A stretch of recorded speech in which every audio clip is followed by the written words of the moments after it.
চা মানে বন্ধুত্বের আড্ডা। চা মানে সারাদিন কাজ করার পরে একটু ক্লান্তি দূর করা। চা মানে হচ্ছে সামাজিক বন্ধন তৈরি হওয়া।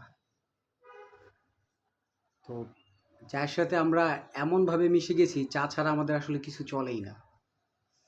আপনি আমাদের ব্যবসা থেকে শুরু করে আমাদের দৈনন্দিন জীবনের যে কোনো ব্যাপারই হোক, এটা রাজনীতি হোক, খেলার মাঠ হোক, যাই কিছু হোক, চা কিন্তু থাকবেই। চা ছাড়া কিছুই হবে না। তো আপনি খাচ্ছেন তো? চা ছাড়া আমাদের লাইফটা জমে ওঠে না। হ্যাঁ, চা ছাড়া স্বামী স্ত্রীর গল্প জমে ওঠে না। চা ছাড়া একসাথে সারাদিন বসার সুযোগ হয় না। এই একটু চা খাওয়ার সময় একসাথে হওয়া হয়।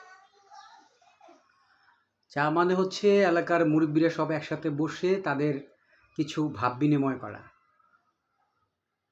চা নিয়ে বলতে গেলে মানে রাত পার হয়ে যাবে। এখন তো বিকেল, রাত পার হয়ে যাবে।